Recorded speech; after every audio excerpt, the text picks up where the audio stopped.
In July 1886, at the very end of the 19th century, a band of Chiricahua Apaches, led by Goyal, found themselves trapped in the scorching sands of the Sonoran Desert.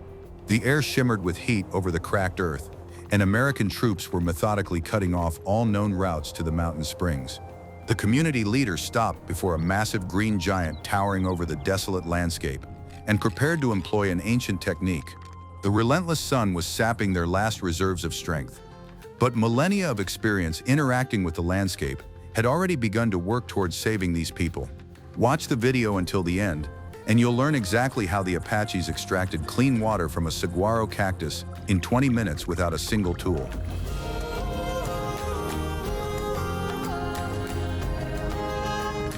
The silence of the desert was broken only by the dry rustle of the wind as the warriors surrounded the tall plant. Examining its ribbed surface, Goyal carefully inspected the structure of the spines, assessing the age and condition of this natural reservoir. The fate of the entire group, fleeing their pursuers across the waterless plains, depended on the correctness of his choice. A mistake could lead to severe digestive problems, which in the desert meant a complete loss of mobility. But the leader's confident movements showed that he knew exactly how to extract moisture from this prickly fortress. We'll explain in detail exactly how the Apaches distinguished the life-saving cactus from its poisonous lookalikes, using simple visual cues. You'll get a complete picture of just how much life-sustaining moisture was hidden inside a single large plant. This material is a must-watch for anyone interested in real-world, not cinematic, methods of self-sufficient living. Learning about this technology will give you unique knowledge applicable to the real natural conditions of the southwestern regions. Get comfortable, because you're in for a deep dive into the secrets of the desert's unrivaled masters. While the regular army saw only a threat in the endless sands, the indigenous people built invisible defensive rings out of them. Goyal, better known in history as Geronimo, masterfully used the region's climatic features to protect his community. His tactics were based on a deep understanding that the absence of obvious water sources naturally halted pursuers. His band would retreat to the driest areas, turning the scarcity of resources into their primary tactical advantage. American military engineers attempted to chart routes using maps.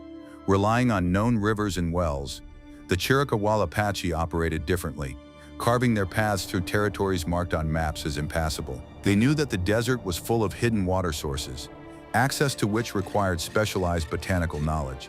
This allowed them to move at high speed without burdening themselves with heavy supplies of provisions.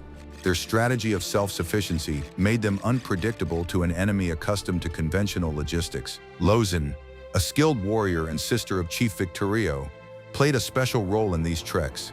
She possessed a phenomenal ability to navigate the terrain and find hidden resources where others would have given up. Knowledge of the local flora allowed the detachment to make forced marches through territories devoid of open water. Lozin knew exactly during which seasons certain plants stored the maximum amount of water. Her skills made the Apaches' defensive rings completely impenetrable to unprepared units. The community's daily life in the desert differed radically from that of peoples inhabiting fertile valleys. Here, they did not build permanent dwellings, preferring light shelters made of branches that could be erected in a matter of minutes. Their entire material culture was geared toward maximum mobility and minimal equipment weight. Instead of heavy clay pottery, they used woven baskets coated with pine resin to make them waterproof. This approach allowed them to break camp instantly, leaving no valuables behind. Goyal often convened a council of elders specifically to discuss travel routes, rather than to plan attacks. The fate of families was decided at these councils, and the choice of direction depended solely on the availability of natural resources. The elders took into account the season, recent rainfall, and the flowering cycles of desert plants. This analytical process required a vast amount of data, which was passed down orally from generation to generation. A miscalculation meant losing momentum, so they approached planning with mathematical precision. Diplomatic negotiations with U.S. government representatives often reached an impasse, precisely because of a failure to understand this connection to the land. American officials offered the Apache reservations with fixed boundaries, which completely undermined their system of survival. For the indigenous people, being tied to a single location meant certain failure at the slightest change in climate.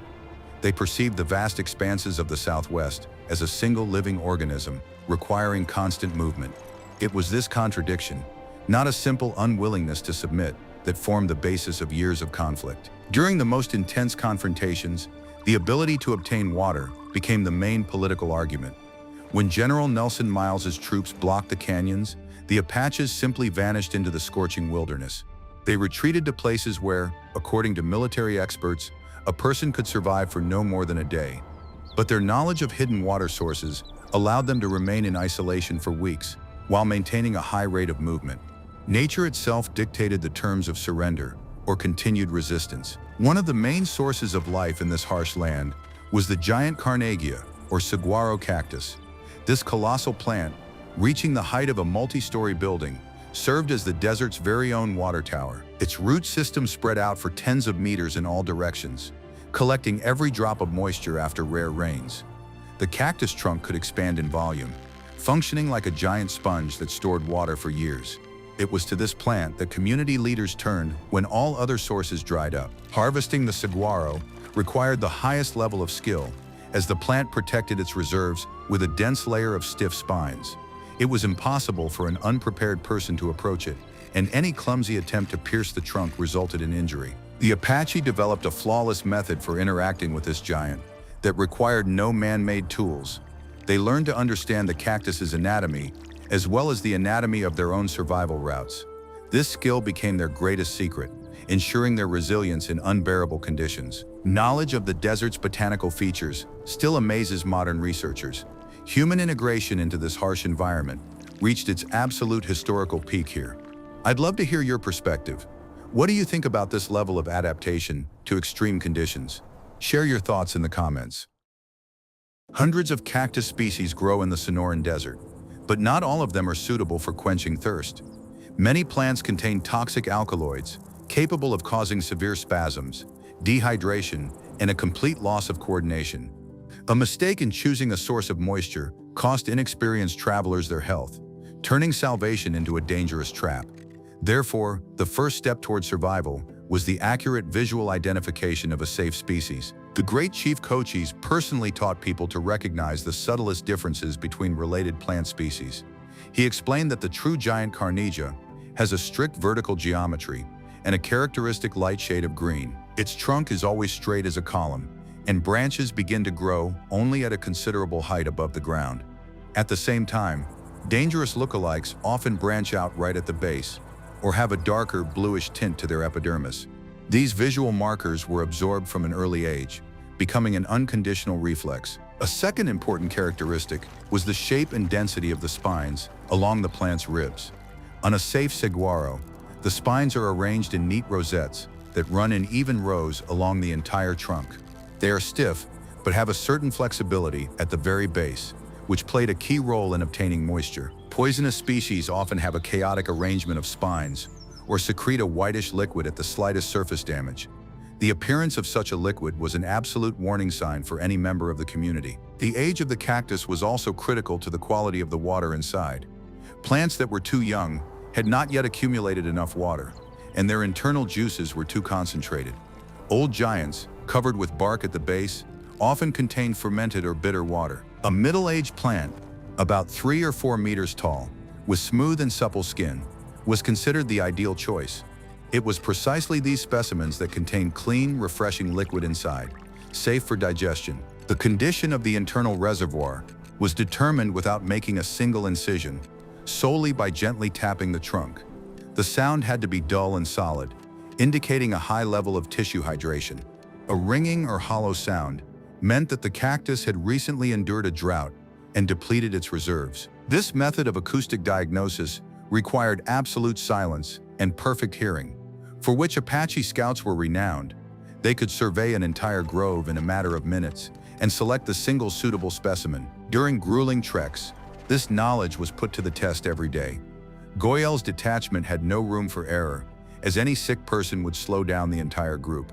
Toxic alkaloid poisoning led to coordination problems, making it impossible to continue the forced march. Therefore, cactus identification was entrusted only to the most experienced elders, whose word was law for the rest.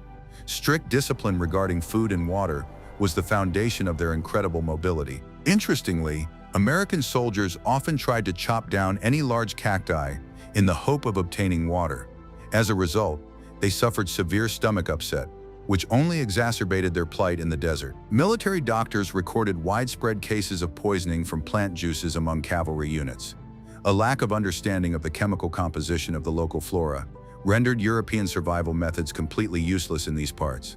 This clearly demonstrated the superiority of in-depth ecological knowledge over crude interference with nature. The process of transmitting this knowledge did not take place through lectures, but through constant observation of their elders. Young warriors spent years on patrols, memorizing every contour of the terrain and every useful plant. They learned to read the desert like an open book, where the slightest change in color or shape held immense significance. This educational system fostered a unique way of thinking, inextricably linked to the environment. Knowledge became part of a person's identity, their primary tool and means of protection. A properly chosen saguaro became a true lifesaver for dozens of exhausted people. It provided not only water, but also a sense of confidence in one's own strength in the face of nature's ruthlessness. This green giant was viewed not merely as a resource, but as an equal participant in the ecosystem, deserving of respect.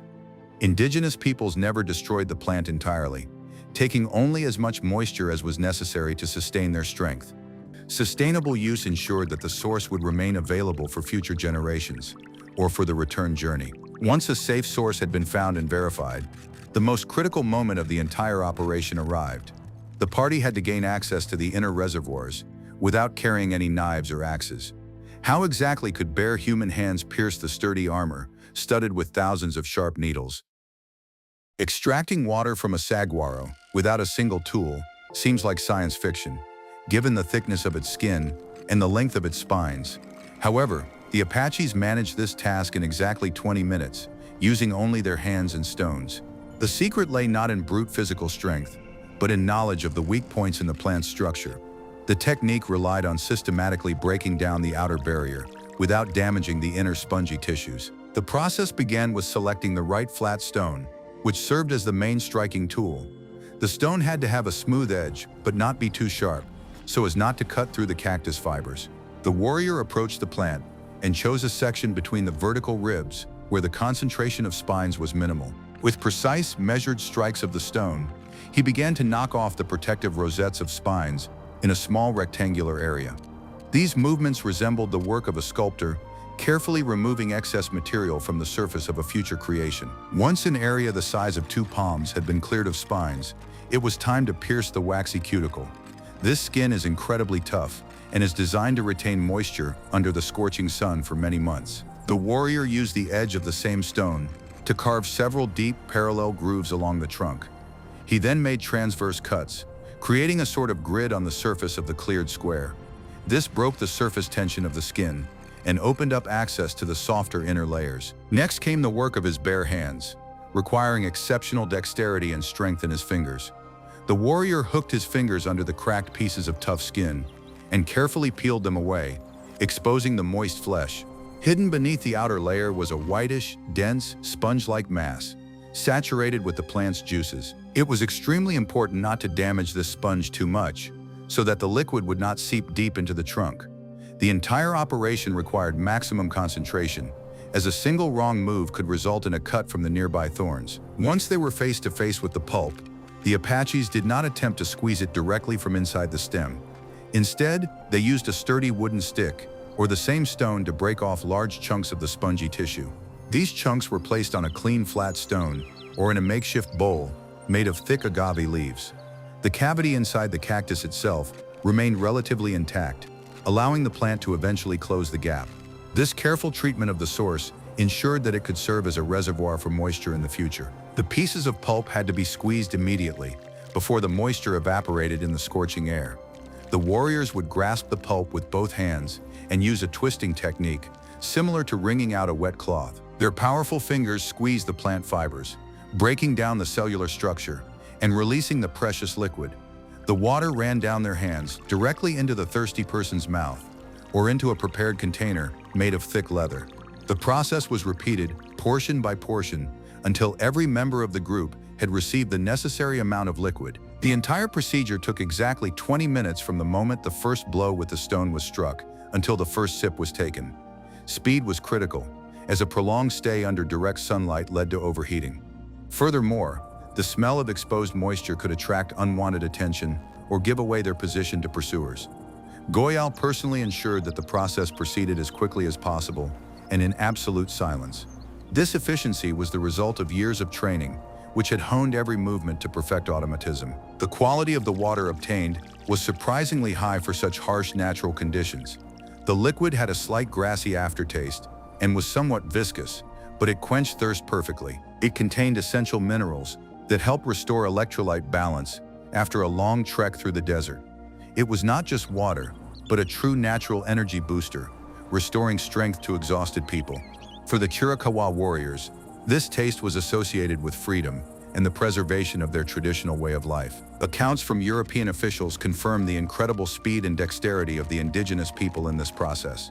American scouts watched in amazement as a detachment on the verge of dehydration fully regained its strength in half an hour. Not a single soldier could replicate this feat, often breaking their fingernails or getting splinters from the thorns. This contrast in skills clearly demonstrated who truly owned the Sonoran Desert. The bare-handed technique remained the exclusive domain of those who had grown up in harmony with this landscape. This incredible process ensured survival. But exactly how much water could be obtained this way? The volumes of hidden liquid and the strict rules governing its distribution within the community conceal facts that are no less astonishing. The survival of the entire group depended on a mathematically precise calculation of every drop extracted. We'll examine the volumes of desert water supply and the logic behind water consumption in detail in the next chapter. Are you ready to find out how many liters a single green giant held within itself? A rigorous process of accounting for and distributing every drop extracted began. For pure liquid in the desert was valued higher than any weapon. A single large saguaro, over 50 years old, could hold hundreds of liters of natural moisture inside its trunk. However, using only one's bare hands, one could extract only 2 to 3 liters of clean water in a single brief attempt. This modest amount was quite sufficient to save a small group of 5 people from critical dehydration. This calculation was based on a thorough understanding of human physiology and the human body's capabilities under extreme conditions. 3 liters of water may seem like a negligible amount to a modern traveler accustomed to comfort. But for a trained Chiricahua Apache warrior, this limited amount meant the ability to continue moving at a brisk pace for an entire day. Their bodies were phenomenally adapted to minimal fluid intake while performing maximum physical exertion in the heat. The indigenous people knew how to control their perspiration, always breathed only through their noses, and avoided unnecessary sudden movements during the hottest hours of the day. Thanks to these skills, even a small amount of cool moisture from a cactus was utilized by the body with incredible internal efficiency. Every sip was fully absorbed, sustaining muscle function and mental clarity during treks spanning many kilometers. The distribution of the water they obtained was governed by strict social rules and a clear survival hierarchy within the community. The first precious sips always went to the experienced scouts, who were to lead the way at the front of the group. Lozen and other skilled trackers needed maximum concentration to find a safe path through the canyons. The lives of all the other members of the group depended on their ability to quickly analyze tracks and locate new resources. Therefore, quenching their thirst was considered a strategic priority, not subject to any discussion at the council. Next, the water relay passed to the elders, whose wisdom, honed over many years, was essential for making tactical decisions. People like the respected Chief Nana, who was already over 80 years old in 1886, survived only because of this order. Their physical strength inevitably waned, but their phenomenal memories preserved detailed maps of routes and the locations of other saguaro groves. Keeping the elders in good health guaranteed the party access to the intellectual archive of entire generations. Without their precise instructions, even the strongest and youngest warriors risked getting lost in the monotonous landscape of Sonora. The remaining liquid was distributed evenly among the other warriors and members of the group. Each participant took exactly as many sips as had been predetermined by the community leader. No panic, haste, or displays of greed were ever permitted near the open spring. Such iron discipline was maintained by Goyal's unquestioned authority and a shared understanding of the cost of a mistake. Violating this rule was tantamount to treason, as it jeopardized the mathematically calibrated balance of power within the entire detachment. If the detachment had extra time and was relatively safe from patrols, the extraction procedure could be repeated. By making new, precise holes in other sections of the massive trunk, the warriors collected up to 10 liters of water from a single plant. This process required the utmost care to avoid damaging the cactus's supporting structure and to preserve its viability. The Native Americans understood that a dead plant would never again be able to serve as cover on their future expeditions. Therefore, they left a sufficient amount of the pulp intact, allowing the saguaro to gradually replenish its lost sap. The supply gathered in this way had to be securely preserved for the long journey across open terrain. The collected liquid was carefully poured into special tusk jugs, woven from flexible willow twigs. These unique containers were coated on the inside with a thick layer of pine resin, which made them completely watertight. The resin not only prevented the precious moisture from evaporating, but also gave the water a light, coniferous scent.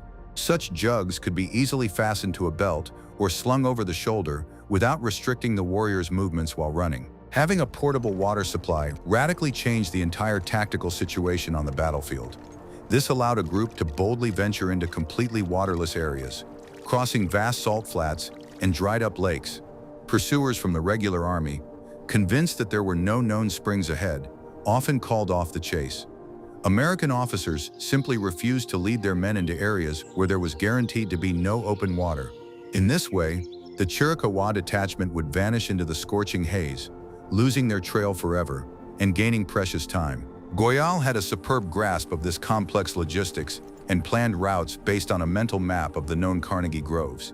He knew the exact locations of these green giants in the Peloncillo Mountains and the foothills of the Dragoon Mountains.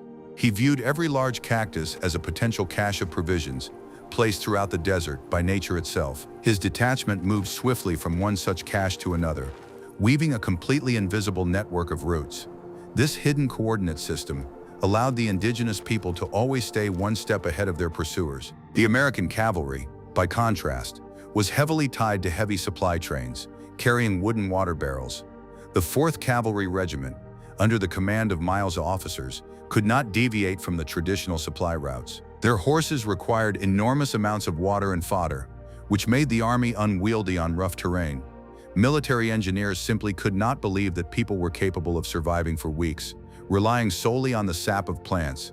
They tried in vain to solve this logistical puzzle, while the Apaches calmly bypassed their sluggish cordons. Interestingly, once all the moisture had been extracted, the remaining cactus pulp was never simply discarded. The dry plant fibers, from which all the liquid had been squeezed out, were reused by the community to the fullest extent possible. They served as an ideal natural material for building a concealed fire during the cold of the night. Saguaro fibers burned evenly, providing sufficient heat while emitting almost no thick, acrid smoke. This allowed people to warm up after a sharp drop in nighttime temperatures, without attracting the attention of army patrols with a bright light. This waste-free use of every part of the plant demonstrates the deepest principle of resource conservation. The indigenous peoples of the North American continent applied these ecological concepts long before the emergence of modern scientific terminology. For them, the desert was not merely a backdrop for historical events, but a true home that demanded respectful treatment. The plant gave people absolutely everything that could be useful in the harsh conditions of forced relocation. In return, people strove to cause minimal damage to the landscape, preserving it for their descendants. Sometimes, the still moist pulp of the Carnegie cactus was used for medicinal purposes to rapidly lower body temperature. People exhausted by the heat would apply the cool, spongy mass to the back of their neck, forehead, or exposed areas of their neck. The residual moisture, evaporating in the scorching wind, created a noticeable cooling effect on the skin. This ancient method reliably helped prevent heat stroke during grueling daytime treks across the plateau. Nature provided people with a comprehensive system of physical support, securely hidden beneath green armor. Such saguaro juice compresses also had a mild toning effect on parched skin. They soothed irritation from dust and minor scratches that inevitably occurred while moving through dry scrub. Warriors often secured these compresses to their heads using broad yucca leaves, creating an improvised protective headdress. This simple design functioned as a portable air conditioner, helping them maintain mental clarity under the direct rays of the sun. Thanks to such ingenious methods, the community maintained a brisk pace even during the most merciless midday hours. Knowledge of these exact quantities and botanical properties made the warriors completely independent of external supply sources. They could spend weeks traveling autonomously through the Sonoran Desert, completely disappearing from the radar of government forces. There was no longer any need to risk their lives trying to reach rivers or wells guarded by the military. The U.S. Army's strategy of blocking the main watering holes at the Apache Pass proved completely ineffective. The Native Americans simply bypassed these ambushes, knowing that their true wells were safely hidden inside the living giants. This incredible independence of the indigenous people greatly irritated and baffled the colonial administration. Officials in Washington sought to bring all key resources of the rebellious southwestern region under their complete control. The inability to subdue a people who literally drew their strength from the landscape itself forced the military to resort to scorched earth tactics. They attempted to destroy crops and block off canyons, hoping to wear down the Goyal forces.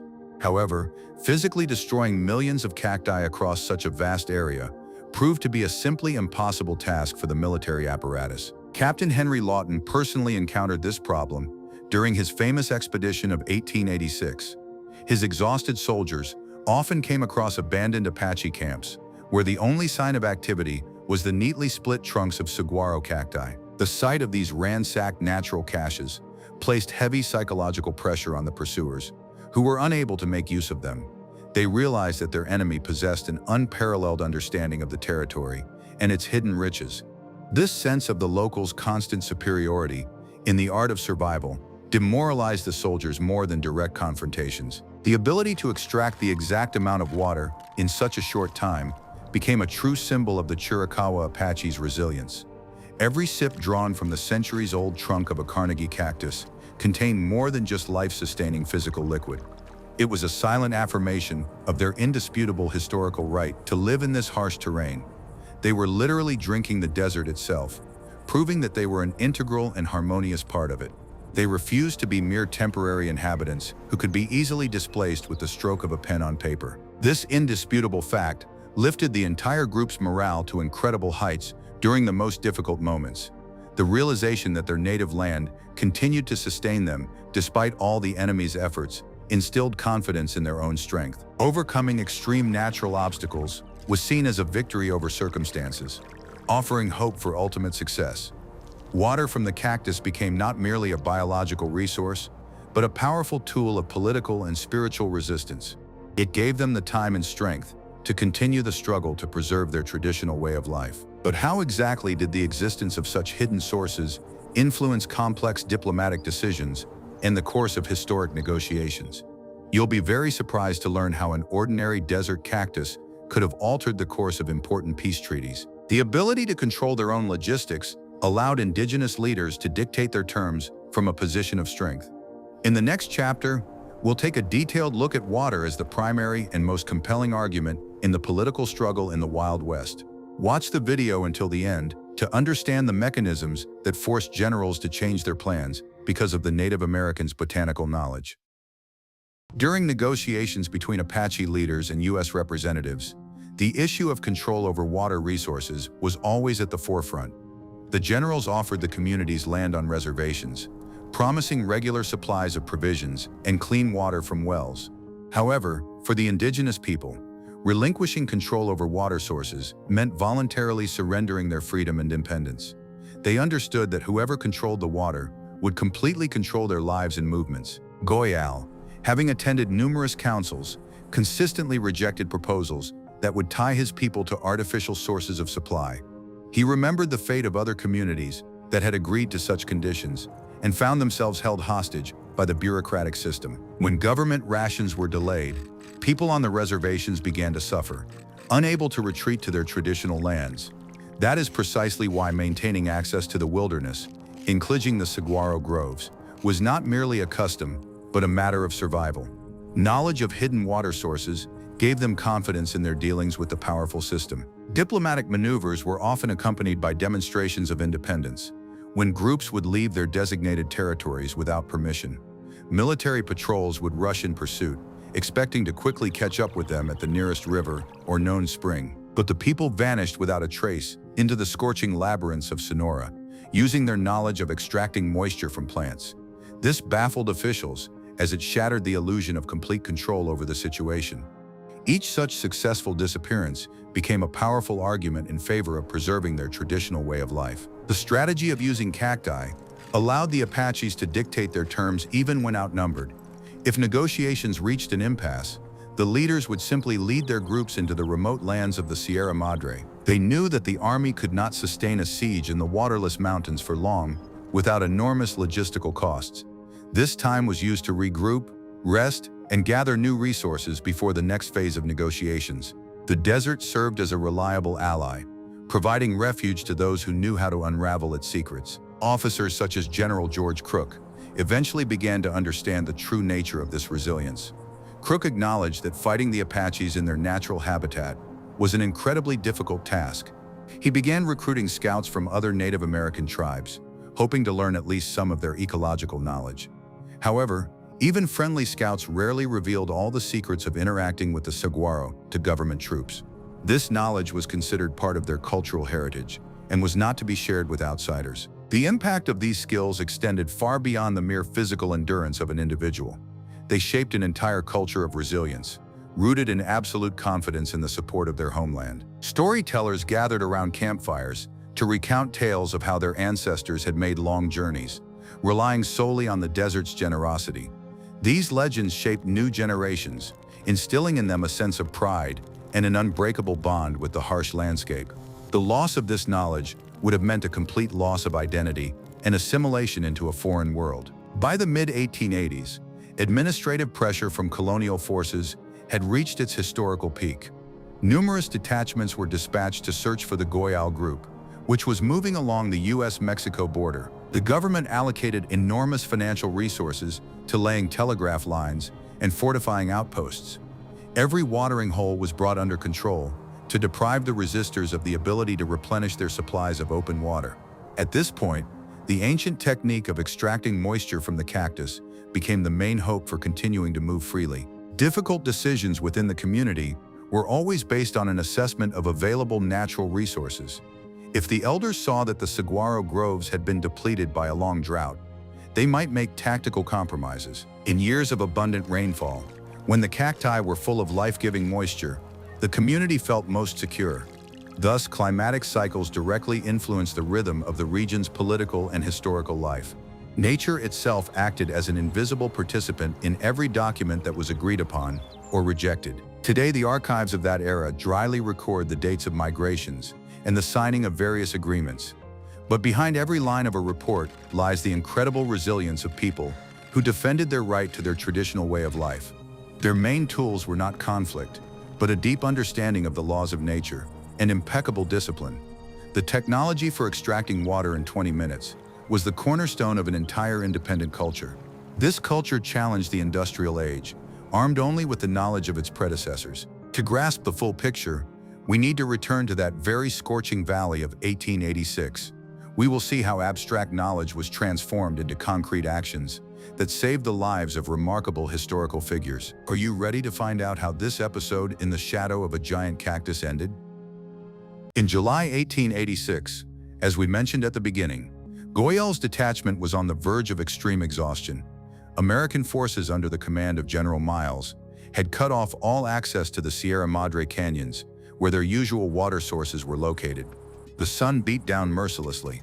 The temperature exceeded 40 degrees, and every breath scorched the lungs with dry heat.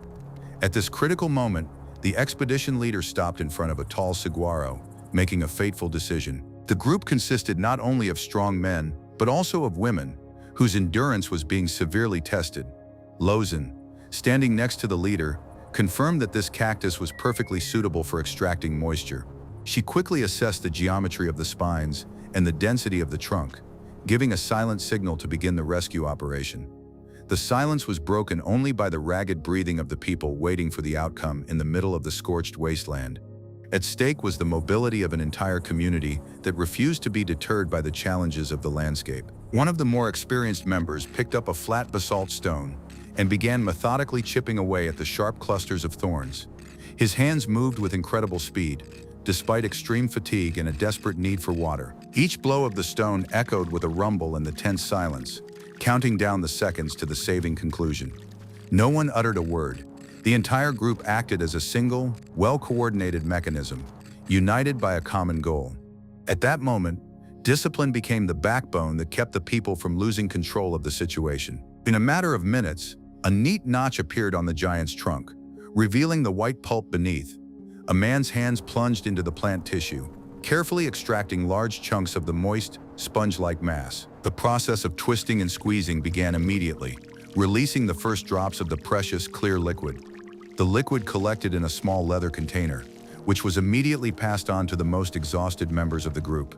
That sip of water restored the people's ability to think clearly and move forward. Goyal personally oversaw the distribution of water, ensuring that everyone received exactly as much as they needed to recover. He refused his own portion until the very last member of the group had moistened his parched throat. This decision underscored the true essence of his leadership: responsibility for his people in the most dire circumstances. The chief understood that the squad's strength lay in its unity and mutual support. The water they had obtained literally united these people's resolve at that critical moment. American patrols were just a few miles away, confident that those they were pursuing would soon come to a halt. The soldiers themselves were suffering from the heat, drinking gallons of warm water from their metal canteens. They could not even imagine that at that very moment, the Apaches were drinking the cool sap of desert plants. This contrast between the two approaches to the environment determined the course of many events in the Sonoran Desert.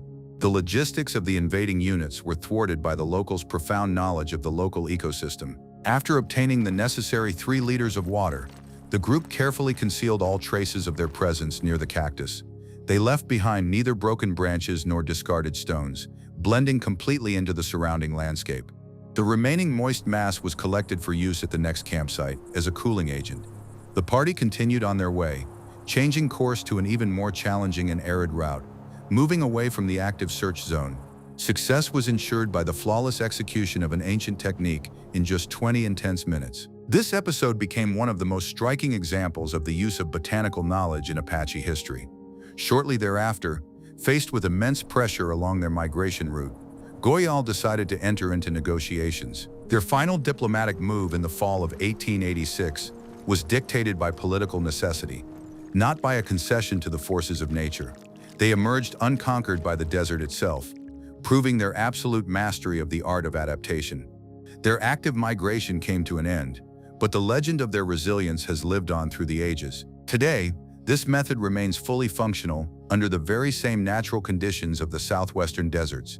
Adaptation specialists study this technique, marveling at its simplicity and mathematical precision. It proves that nature is always open to those who are willing to study its laws and respect its rhythm. The knowledge of how to extract water from a saguaro with bare hands has become a testament to human ingenuity. This is a legacy of the indigenous peoples that cannot be forgotten or erased from history. Ultimately, the fate of these people shows how a deep connection to the land shapes the character of an entire nation. Their ability to find life where others saw only a wasteland commands immense respect. This historical episode teaches us to view the environment not as a resource to be exploited, but as a partner. But what exactly can we take away from this story for our own understanding of the world? You'll find out in our final conclusion, which will tie up all the loose ends. The story of the Chiricahua Apache and their leader, Goyal, is a tale of incredible resilience and wisdom. This man came a long way from being a defender of his territory to a negotiator forced to make a difficult decision for the sake of his people's future. His final act was not defeat at the hands of a harsh natural environment, but a conscious political compromise through which he preserved his people's knowledge. Their method of extracting water from a saguaro in 20 minutes without a single tool proves that an understanding of nature surpasses any man-made technology. What other unique skills and traditions of the indigenous peoples of North America do you think we should cover in our next videos? Be sure to suggest your own topics in the comments and subscribe to our channel so you don't miss new in-depth explorations of authentic history.